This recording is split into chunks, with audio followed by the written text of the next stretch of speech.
Vous savez que lorsque vous partagez les shiurim, en réalité, c'est comme si c'est vous qui les aviez donnés.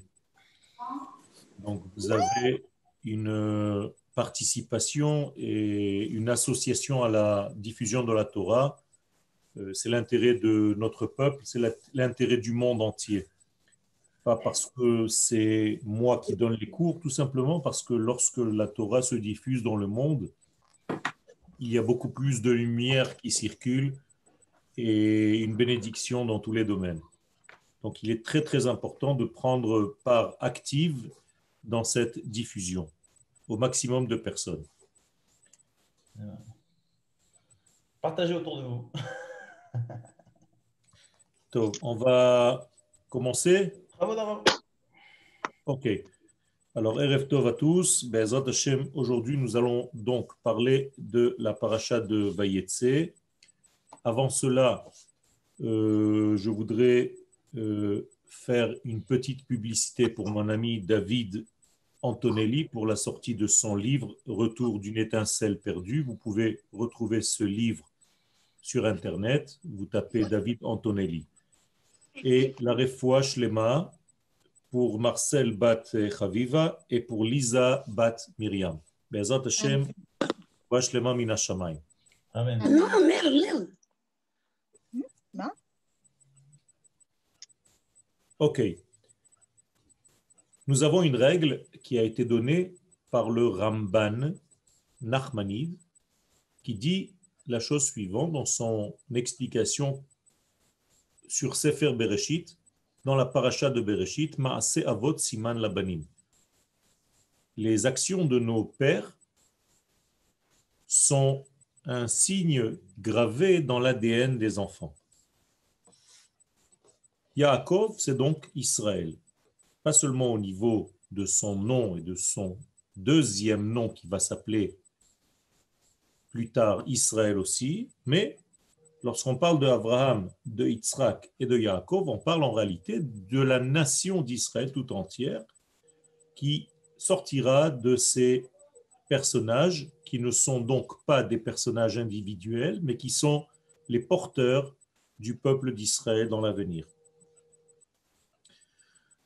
C'est pourquoi l'étude est très importante dans ce sens-là.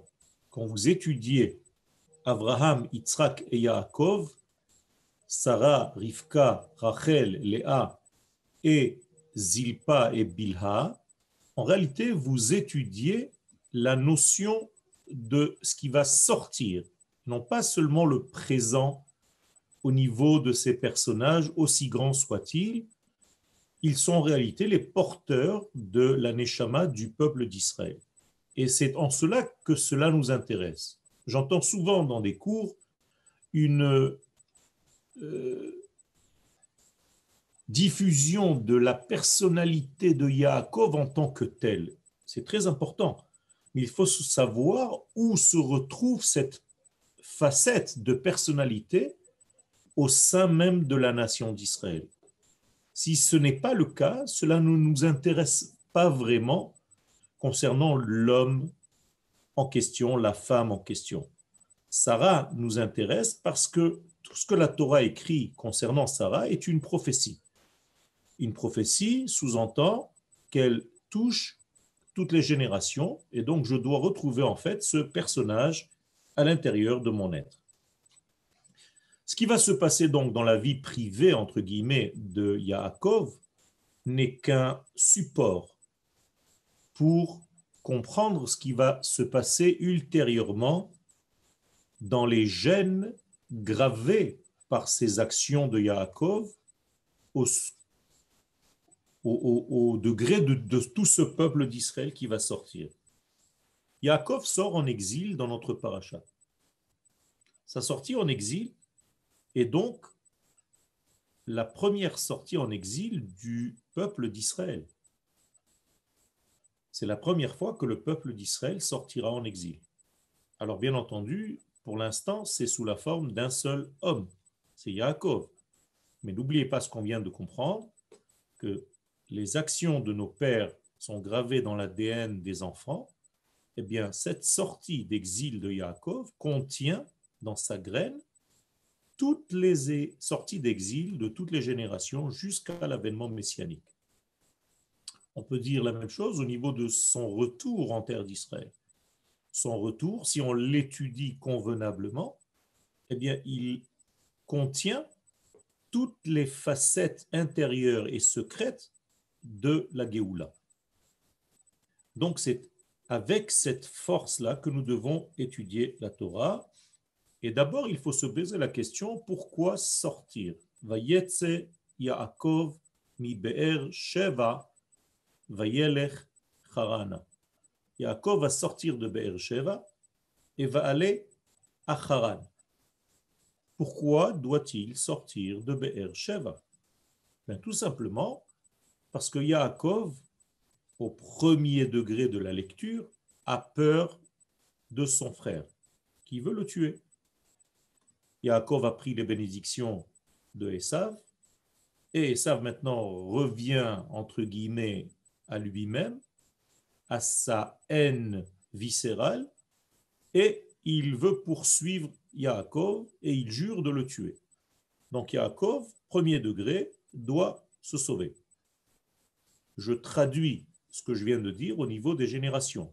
Il y aura des sorties en exil du peuple d'Israël parce que les nations du monde voudront dans l'avenir exterminer le peuple d'Israël. Vous comprenez, ce qui s'est passé chez Yaakov au niveau individuel va se passer au niveau de l'histoire. Donc, tous ceux qui vont conquérir la terre d'Israël voudront chasser le peuple d'Israël et faire sortir ce peuple en exil. Deux possibilités, ou bien on reste comme dans l'histoire de Hanouka, et l'exil se fait à l'intérieur de la terre d'Israël, ou bien on quitte le pays pour un moment vraiment momentané, pour quelques instants qui peuvent durer quelques, malheureusement, milliers d'années, pour, en fin de compte, revenir, comme c'est le cas de Yaakov.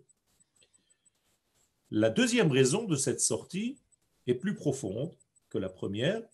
La première est pour éviter le mal, la deuxième est pour rechercher le bien. Qu'est-ce que cela veut dire? Eh bien, tout simplement que Yaakov va sortir en exil pour faire un tri. Faire un tri des étincelles de lumière qui manquent dans le processus de la Géoula. La Géoula doit se faire avec des lumières au moment où les lumières retrouvent leur ustensile correspondant, on appelle cela un tikkun. La notion de tikkun que vous employez sans cesse est en réalité une seule chose. Une lumière et un contenant correspondant.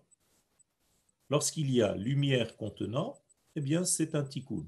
Lorsqu'il y a un neshama dans un corps, ça s'appelle un tikkun. Lorsqu'il y a de l'eau dans un verre, ça s'appelle un tikkun. Ça veut dire que chaque élément qui est censé recevoir quelque chose, tant qu'il n'a pas reçu cette chose-là, le contenant et le contenu ne sont pas ensemble, eh bien, il n'y a pas de tikkun, il y a un nituk. Nituk qui veut dire coupure, séparation. Donc, la correction du nituk est le tikkun. Quand je construis une synagogue, tant que personne n'y est rentré, il n'y a pas encore de tikkun. Dès que les personnes commencent à prier dans cette synagogue, c'est comme s'il y a eu maintenant accouplement, lumière et ustensiles. L'homme et la femme, la même chose. Tant qu'il n'y a pas d'accouplement, il n'y a pas de tikkun, il n'y a pas aussi de tinok. C'est les mêmes racines, les mêmes lettres. Donc, en réalité, Yaakov va sortir de la terre d'Israël, mais la Torah ne parle pas de tout le degré de la terre, elle va employer une terminologie, une sémantique bien précise, elle va parler de Be'er Sheva. Alors, nous allons, bien entendu, Be'ezrat Hashem, nous référer à la deuxième version des choses, c'est-à-dire que Yaakov va sortir pour récupérer certaines étincelles qui manquent à la complétude de ce qu'on appelle le tikkun. Quand est-ce que le tikkun sera complet, qu'on appelle en hébreu gmar hatikun, au moment où toutes les lumières vont rejoindre leurs ustensiles, leurs contenants. Et lorsque toutes les lumières correspondent aux ustensiles contenants et qu'il y a accouplement lumière-ustensile, c'est ce qu'on appelle Gmar Hatikun. La plus haute lumière aura le plus haut Kli. Par exemple, la lumière d'une sphère de Keter, de la couronne, devra avoir un ustensile correspondant, donc Keter. Alors ça, ce sont des sphirotes. Mais je vais vous parler d'une manière un petit peu plus claire. Lorsque chaque enfant d'Israël saura reconnaître la parcelle de terre qui correspond à sa nature. Déjà, lorsque les enfants d'Israël comprendront que leur place n'est ni à Paris, ni à New York, ni à Nice, ni à Antibes, mais sur la terre d'Israël, et au moment où ils reviendront sur la terre d'Israël, il y aura une deuxième sélection qui se fera avec le prophète Eliyahu Hanavi, qui va replacer les personnes à l'endroit qui correspond à leur nature, sur la terre d'Israël même. Donc ne vous inquiétez pas, il y aura quelques déplacements de personnes par rapport à l'endroit qui correspond à leur propre nature. Ça aussi, ça fait partie d'un tikkun. Et donc, il faut prendre en compte toutes ces données. Tikkun égale, encore une fois, orot vekelim mat'imim. En hébreu, donc des lumières et des vases correspondants. On ne peut pas planter un arbre sur une terre qui ne correspond pas à sa nature. L'arbre va mourir. Une fleur va faner. Se faner si elle n'est pas plantée à l'endroit correspondant à sa nature. Le peuple d'Israël, unetatim aladmatam, je les planterai, littéralement, c'est écrit, sur leur terre, c'est-à-dire sur la terre qui correspond à leur propre nature.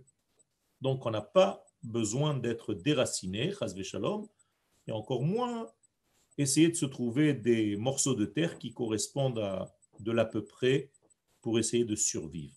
Il faut arrêter de survivre, il faut commencer à vivre. Donc Yaakov va aller récupérer les étincelles qui sont tombées en fait du monde de la sainteté. Comment est-ce que ces étincelles sont tombées? Ce n'est pas le but même de notre cours, parce que c'est déjà des éléments qui réfèrent à la Kabbalah, donc je ne veux pas vous embrouiller avec des notions trop lointaines, trop profondes, tout simplement pour vous dire que lors de la création du monde, il y a eu quelques éléments qui se sont échappés du monde de la sainteté, des frontières de la sainteté. Et après la faute du premier homme, il y a eu accélération de ces pertes.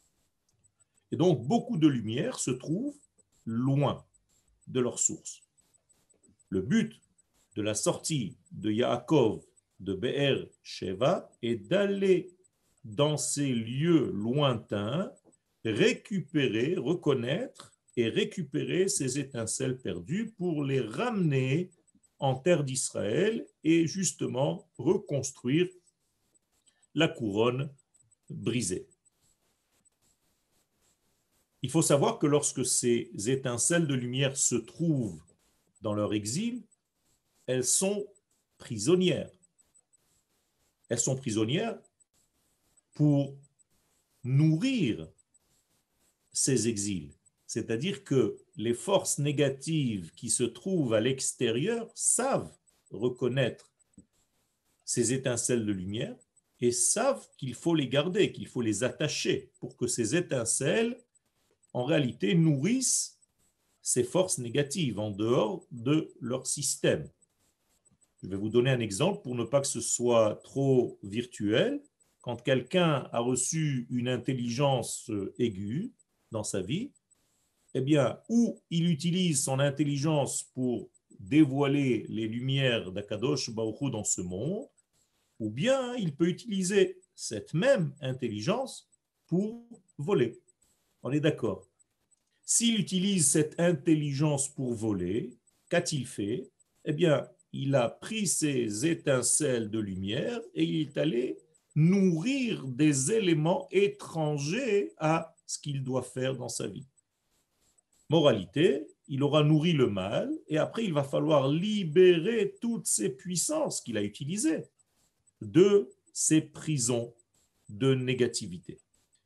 Vous comprenez donc que nous recevons en fait des forces qui sont des valeurs absolues et c'est à nous d'y mettre les signes, plus ou moins. Si j'utilise les puissances que Dieu a implantées en moi pour faire du mal, ou bien si j'utilise les puissances que Dieu a implantées en moi pour faire le bien. Si j'utilise ces forces pour faire le mal, j'ai tout simplement mis un signe négatif à cette puissance qui est en valeur absolue. Eh bien, si j'ai fait des éléments positifs, j'ai mis un signe plus, tout simplement.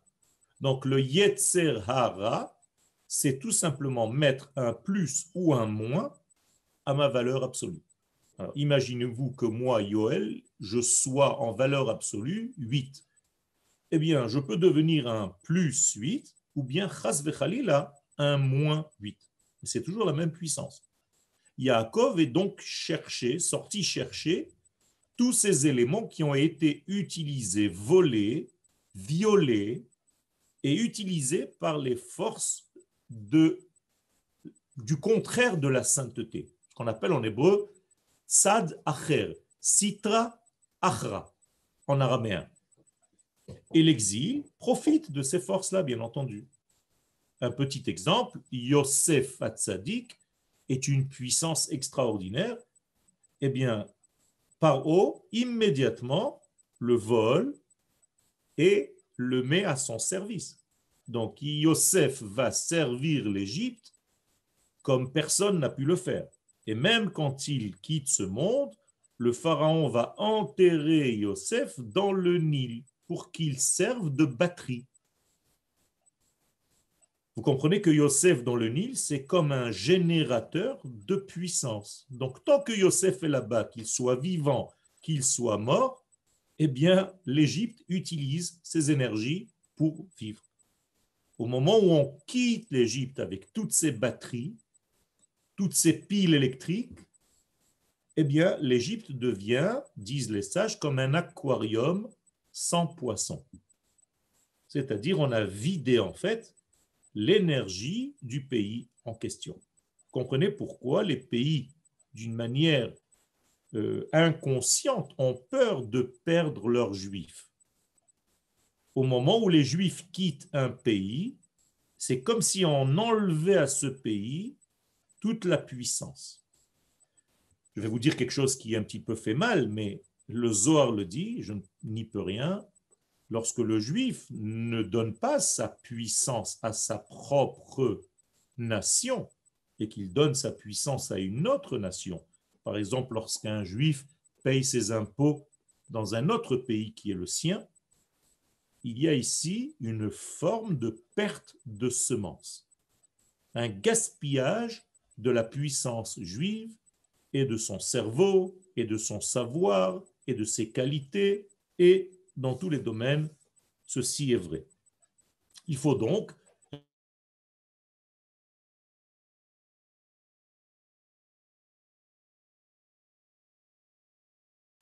dans le contact avec les valeurs de l'infini.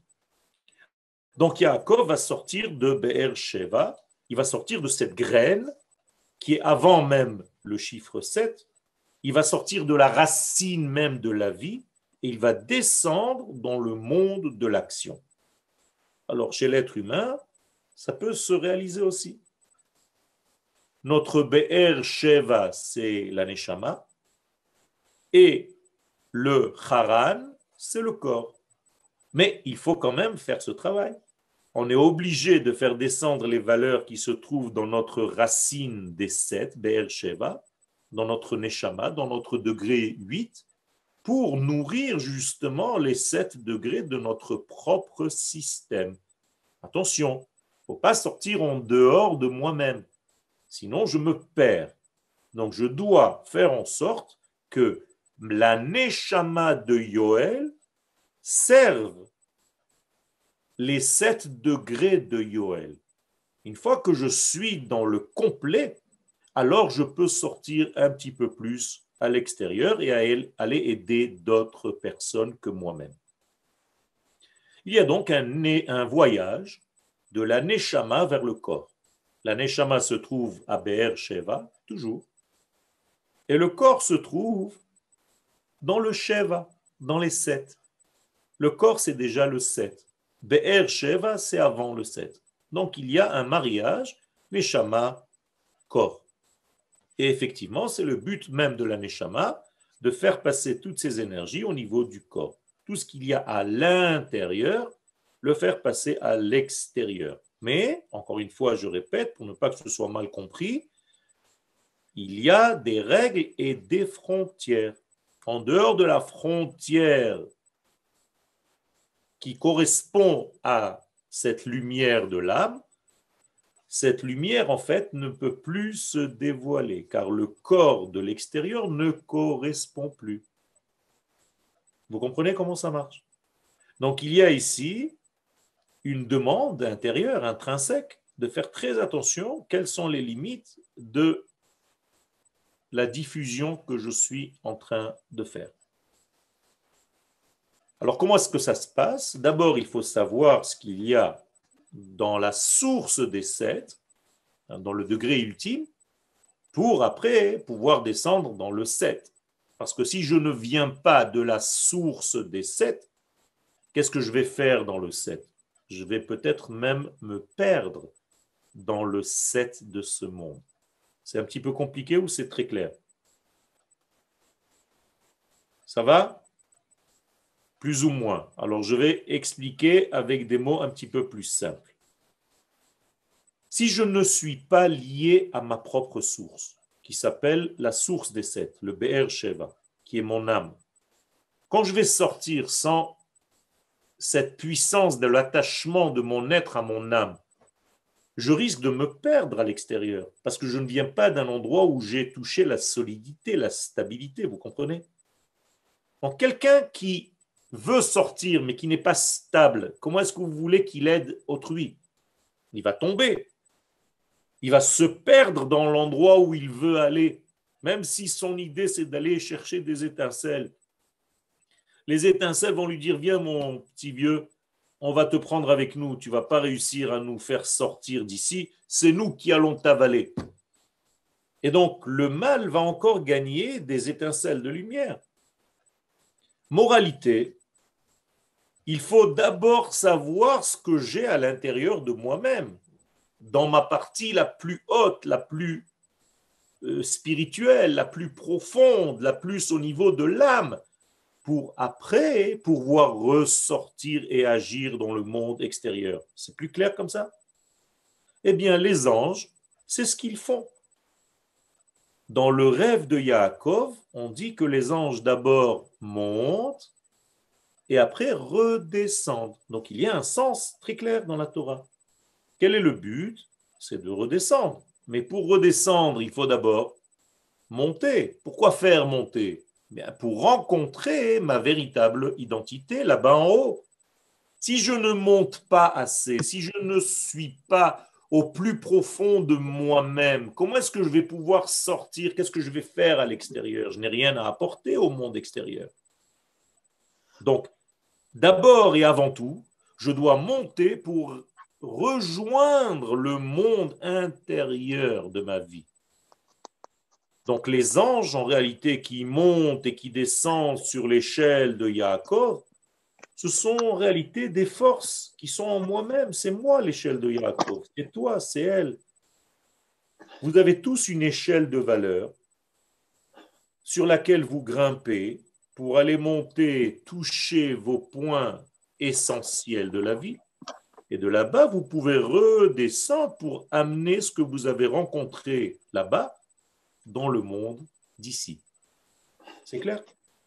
Donc en réalité, il y a deux degrés, deux plateformes. Une plateforme secrète, une plateforme dévoilée. Ce qu'on appelle, par exemple, concernant Jérusalem. Il y a la Jérusalem d'en haut, la Jérusalem d'en bas. Qu'est-ce que c'est que cette notion de Jérusalem d'en haut? Mais tout simplement, c'est l'âme, la neshama, de la Jérusalem d'en bas. Qu'est-ce que je dois faire dans la Jérusalem d'en bas? Ben, ce qui se trouve dans la Jérusalem d'en haut, mais si je ne suis pas monté dans la Jérusalem d'en haut, je ne sais pas ce qu'il faut faire dans la Jérusalem d'en bas. Vous comprenez? Avant de descendre dans votre corps, qui est la Jérusalem d'en bas, qui est le chiffre 7, vous devez d'abord faire un stage dans votre chiffre 8. Donc les anges qui sont à l'intérieur de vous montent, font leur petit stage dans le chiffre 8 et après redescendent dans ce monde. Est-ce que c'est clair ce que je suis en train de dire? J'essaye d'être le plus cohérent possible. Donc il y a ici comme un travail où on monte avec des paniers vides, on remplit de toutes les connaissances qu'il y a en haut, dans les idéaux les plus profonds de notre identité, et on redescend avec des paniers pleins de ces informations. Et une fois que je suis en bas, avec cette mémoire que j'ai gardée d'en haut, eh bien, je peux remplir le monde de tout ce qui se passe en haut. Même si les gens ne comprennent pas. Je vais leur dire, vous savez, je suis monté en haut et j'ai vu 1, 2, 3, 4, 5. C'est-à-dire les critères selon lesquels le monde d'en bas devrait vivre. Vous êtes en train de vous perdre parce que vous n'avez jamais touché votre 8. Donc vous êtes dans le 7. Vous êtes paumé dans le 7. Vous allez mourir par la nature. La nature va vous attacher et va vous faire tomber dans un trou qui n'a pas de fond. Alors que si d'abord vous montez vers la source qu'on appelle donc Be'er Sheva, après vous pouvez redescendre. Vous comprenez donc que Yaakov, lui, a fait exactement ce travail. Il est d'abord monté à Be'er Sheva, et c'est de là-bas que la Torah nous raconte qu'il sort. Alors avec des mots encore plus simples, Yaakov sort d'une stabilité extrême pour arriver dans un monde d'instabilité et de risque de perdre. Ok? Donc en réalité, nous devons faire tous ce même travail. Avant de sortir pour aller récupérer certaines forces, certaines plumes, comme on dit en français, que vous avez perdues en route, il faut d'abord être solide. Si vous n'êtes pas solide, que vous ne venez pas de votre source première qui s'appelle Be'er Sheva, vous allez tomber chas v'shalom et perdre non seulement la mémoire, le souvenir de ce que vous êtes venu faire. Combien de gens descendent dans ce monde et oublient pourquoi ils sont là? C'est exactement ça, on vient tous de Be'er Sheva. Be'er Sheva, c'est le lieu, le panier d'où provient notre Neshama. On est descendu dans ce monde, et si je vous pose la question, est-ce que tu sais ce que tu es venu faire? Je vois immédiatement des sourires sur vos visages. Pourquoi? Mais tout simplement parce que vous avez oublié, parce que le monde de la matière vous a aseptisé. C'est le cas de le dire, c'est le chiffre 7. C'est-à-dire que le monde d'en bas vous a coincé dans un système naturel qui est comme une bague, en hébreu teva, tabat, et qui vous étouffe. Vous ne savez pas ce qui se passe en dehors. Vous êtes comme un ver dans une pomme. Toute la vie, il mange l'intérieur de la pomme, mais il est à l'intérieur, il ne sait même pas qu'il y a un monde en dehors de cette pomme. Un jour, il arrive à la couche, à la dernière couche, à la peau, et il perce la peau de la pomme, et d'un coup, il a envie de se suicider parce qu'il voit qu'il y a un champ avec des milliers de pommiers, et lui, il est paumé dans sa petite pomme. C'est exactement ce que les gens qui sont dans la pomme du 7 n'ont pas compris. n'ont pas compris qu'il faut être au-delà. Allez, viens. S'il vous plaît, fermez les micros parce qu'on entend tout ce qui se passe dans les maisons. Et c'est de là qu'a été pris, par exemple, le petit film dessin animé pour les enfants. Blanche-Neige et les 7 nains. Blanche-Neige, c'est Be'er Sheva. C'est la blancheur, la hauteur, la profondeur, la beauté. Et les 7 nains, ce sont les 7 degrés de notre monde. Les ingrédients ne sont pas prêts. Tu mesures les ingrédients. Tu mesures les ingrédients. Voilà, Excusez-nous, on maintenant. demande à ce que les gens n'allument pas leur micro, sauf s'ils ont une question. Toda Rabba. Donc, vous avez compris comment ça se passe. Et je peux vous donner des dizaines et des dizaines d'exemples qui, en réalité, correspondent à des choses que vous avez vues dans votre vie. Et les gens qui ont fait ces films-là ont compris, en réalité, le décodage. Les 7 degrés de ce monde sont des nains par rapport à la blancheur, à la candeur initiale. C'est ça le secret. Et si malheureusement cette blancheur tombe, elle meurt dans ce pommier, dans ces 7 nains.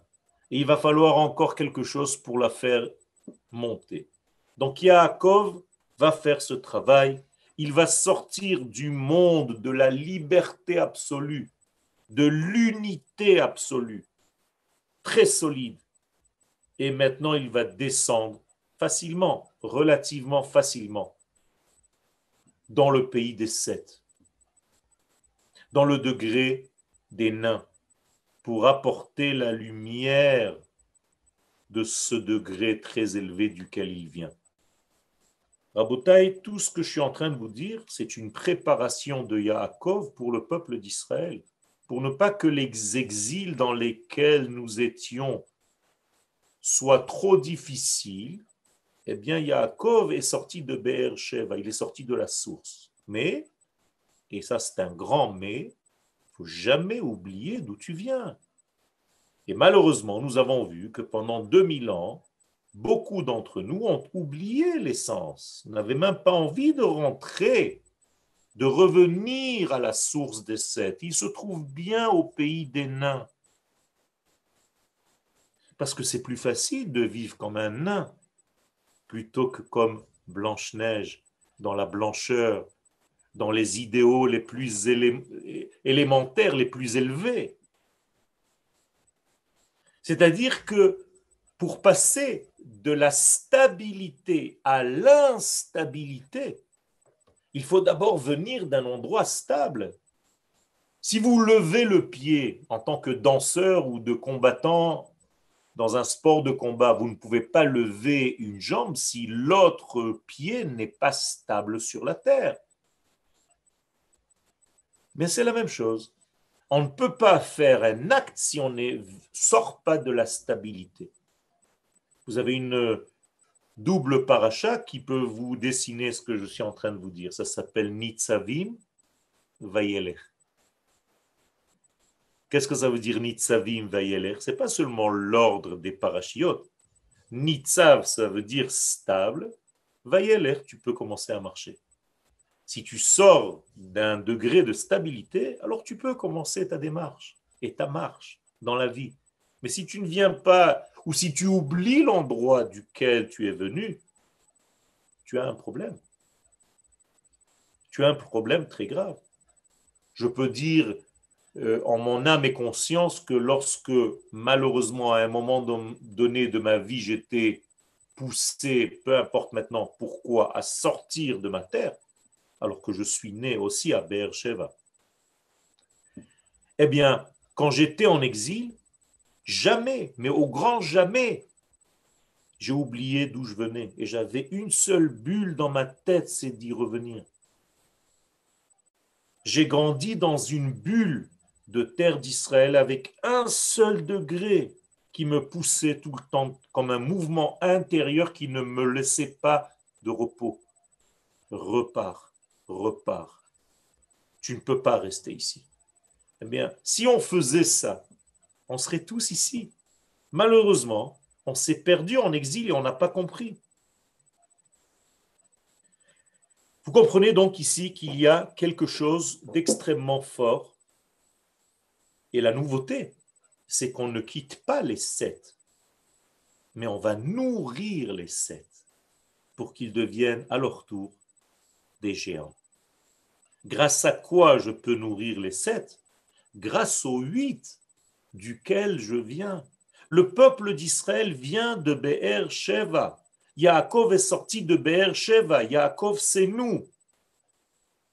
Nous sommes tous issus de ce point culminant qui s'appelle Be'er Sheva, de cette goutte d'âme supplémentaire. Et nous descendons dans ce monde, le monde de l'éparpillement, le monde de la séparation, le monde des milliards et des milliards de détails. C'est très facile de s'y perdre. Pour ne pas se perdre dans ce monde de détails, il faut sans cesse se rappeler d'où tu viens et sans cesse faire le travail de ces anges de Yaakov. Umalachei Elohim olim veyordim bo. C'est qui bo? Les gens pensent que c'est sur l'échelle. D'ailleurs, tout le monde dessine des anges qui montent et qui descendent sur l'échelle. Mais en réalité, l'échelle, c'est toi. L'échelle, c'est moi. L'échelle, c'est Yaakov lui-même. Et c'est en lui que se trouvent les étapes de cette échelle, les degrés de l'échelle. Tout ceci, donc, pour être capable de sortir, de descendre et de récupérer les étincelles qui m'appartiennent. Je n'ai pas le droit de laisser quoi que ce soit de mon âme à l'extérieur. Yaakov, rappelez-vous, dans l'histoire de Hanouka, d'ici 2 semaines, est sorti de la terre d'Israël parce qu'il a oublié des petits pachim ktanim. Qu'est-ce que c'est pachim ktanim? Un homme multimilliardaire comme Yaakov à son époque, qui sort d'Eretz Israël pour aller récupérer, je ne sais pas moi, des petites fioles qu'il a oubliées. Tu n'as rien d'autre à faire dans la vie? Eh bien, en réalité, ces fioles représentent des éléments, des ustensiles oubliés ou pas encore triés qu'il allait rapatrier, qu'il fallait ramener à la source. Et c'est un enseignement très fort. On appelle cela en hébreu lehotzi yakar mizolel. Il faut entrer, pénétrer dans le ventre du mal pour reprendre ce qui m'appartient. Parce que le mal se nourrit de cette force-là. Et au moment où cet élément de lumière sort, le mal va mourir. Le mal n'a plus rien à faire. Kemetsuda she'en badagan, kemetsula she'en badagim. Quand je sors tous les éléments de lumière, je laisse l'endroit vide de vie. Il n'y a plus de vie. Vaifga bamakom. Et lorsque Yaakov va sortir, la Torah nous dit, et nous avons fait à peu près un verset et demi. Ouais, on n'a rien fait encore. Je n'ai même pas commencé le cours. C'est tellement énorme. Mais ce n'est pas grave. On essaye d'avancer. Il y a marqué Vaifga bamakom. Il a touché l'endroit. Les Chachamim nous disent que la Tefila a 10 noms. Eh bien, l'un de ces noms, c'est Pgi'a. Donc, Vaifga bamakom, traduction de nos sages, Yaakov a prié. Or, il est dit dans le texte qui Bahashemesh, parce que le soleil s'était couché. De là tirent nos sages, ce qui en réalité coule de source, Yaakov a instauré la prière de la nuit, donc la prière de Arvit. Vous avez compris ce que ça veut dire? Mais Yaakov, étant donné qu'il vient d'un endroit très stable qu'on appelle Be'er Sheva, et qu'il est descendu dans un monde d'instabilité, il doit garder le lien. Comment est-ce que vous traduisez la notion de tfila? Non pas par une prière, mais par un lien. En hébreu, tfila ne veut pas dire prière, attention. Beaucoup de gens traduisent malheureusement du français, on a l'impression qu'on va prier, mais ça ne veut rien dire. La tefila vient de la racine ptil, qui veut dire une mèche. L'ilpot, c'est attaché en hébreu. Donc tefila veut dire un attachement. Moralité, Yaakov est sorti et il a instauré immédiatement un point de contact pour ne jamais oublier d'où il vient. Et donc il a instauré la tfila de Harvit. Pourquoi pas la tfila de Shacharit ou de Mincha? Vous allez me dire, ouais, parce que le soleil s'est couché. Oui, mais Dieu aurait pu faire les choses autrement. Qu'il sorte le matin et qu'il arrive le matin, dans la matinée. Mais tout simplement pour faire en sorte que Yaakov nous prépare une prière spéciale qui s'appelle la prière de Harvit. Et qu'est-ce que c'est que cette prière de Harvit? Ben, c'est la capacité à garder encore le lien avec Dieu, même lorsque tu te trouves dans le pays des sept nains, même lorsque tu te trouves en bas dans le noir, dans l'oubli, même lorsque tu te trouves en bas dans un monde où tout le mélange, Arvit veut dire mélanger, mais orav, Erev, c'est pas le soir. Erev, ça vient du mot irvuvia. Ça veut dire que tu es dans un monde de mélange, tu ne comprends plus rien, tu ne sais même plus qui est contre qui. On ne sait même plus où est le bien, où est le mal. Chacun dit qu'il détient la vérité. Et toi, tu es paumé à l'intérieur de toute cette panique. Mais qu'est-ce que tu dois faire? Eh bien, relie-toi à Be'er Sheva. Relie-toi à Blanche-Neige. Relie-toi à la source. C'est incroyable parce que le terme Blanche-Neige est rappelé dans la Kabbalah, ce qu'on appelle Talga, qui veut dire Sheleg Chivarte la blanche. C'est-à-dire c'est le degré de la blancheur initiale. Eh bien, pour ne pas te paumer, te perdre dans le monde de la petitesse, il faut que tu crées un lien, ce qu'on appelle la tfila de Harvit. Est-ce que tu es capable de prier Dieu même quand il fait un petit peu noir dans ta vie? Est-ce que tu es capable de garder le lien avec la sainteté quand tu n'as pas véritablement de bonnes nouvelles en ce moment? Est-ce que tu ne donnes pas un grand coup de pied en disant « Ouais, j'en ai marre de tout ça, il n'y a rien de vrai ». C'est une difficulté. C'est un désespoir. Et malheureusement, certains de nos frères sont tombés dans le désespoir de l'exil. Et ils se demandent si ça vaut encore la peine de se battre. C'est trop tard, ça leur paraît trop difficile. Je ne peux plus faire d'efforts. C'est comme les gens qui vieillissent. Vous savez, à un moment donné, la personne abandonne. Et c'est là où elle commence à mourir.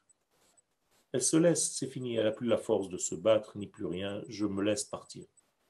Mais c'est la même chose, c'est chas v'shalom, c'est abdiquer, c'est laisser tomber, c'est ne pas avoir confiance qu'Akadosh Baruch Hu se trouve même dans ces moments de ta vie. Alors Yaakov est venu avec sa bonté pour nous préparer une possibilité de garder un lien, même dans ces étapes de ta vie.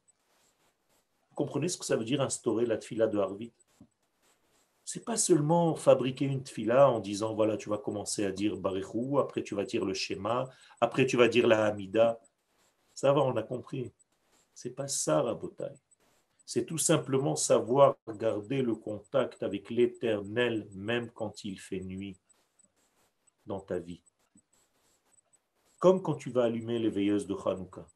Tu vas les allumer précisément parce qu'il commence à faire nuit. C'est au moment où il fait nuit dans ta vie que tu dois amener de la lumière.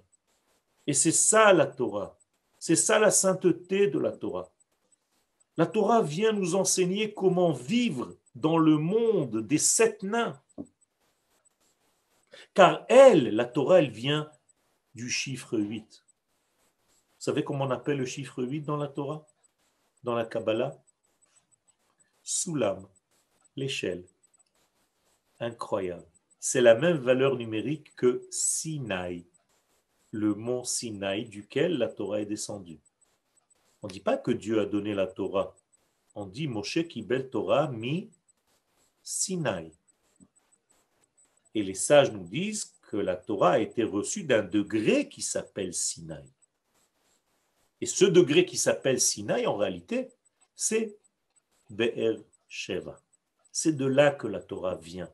La Torah est descendue dans ce monde du même degré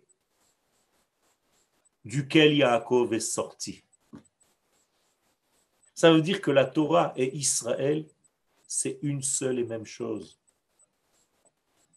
Donc nous sommes dans ce degré, nous sommes liés à ce degré. Et Baruch Hashem, lorsque nous avons la chance de revenir sur notre terre, eh bien, on monte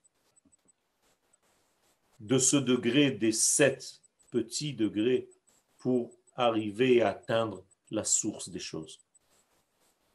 Pour que la nature ne soit pas délaissée. C'est pourquoi nous redescendons à chaque fois. Rappelez-vous que le sens, c'est d'abord monter et redescendre. C'est-à-dire que le but final, c'est d'amener les éléments que tu as goûtés là-bas en haut, ici-bas.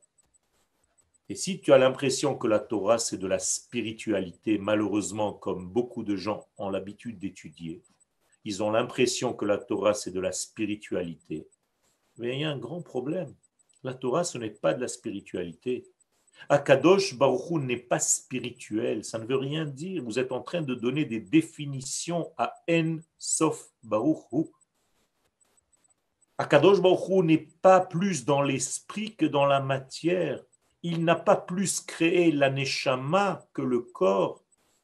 C'est le créateur des deux. Et si toi, tu négliges ton corps parce que tu es devenu spirituel, eh bien, tu as tout faux. Tu n'as rien compris. C'est pourquoi, d'ailleurs, certains d'entre nous ont transformé la Torah en religion. Parce que quand tu es religieux, tu peux faire ça n'importe où dans le monde. Tu peux être religieux à Manchester. Mais ce n'est pas le but d'Akadosh Baruch Hu. Akadosh Baruch Hu nous dit de sanctifier la matière. Et c'est ici qu'en réalité, toute la paracha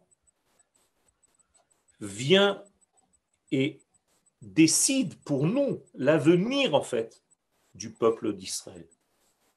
Encore une fois, et je résume parce qu'il nous reste plus que 2 minutes, la Torah vient nous enseigner sous forme de code. Vous avez une émission à décoder, c'est tout. Chaque paracha de la semaine, c'est une émission à décoder. C'est le canal plus, plus, plus, plus. Et si tu n'as pas le décodeur, eh bien tu vas lire la Torah comme tu vois un film au premier degré. Tu ne vas rien voir. En réalité, tu vas voir le...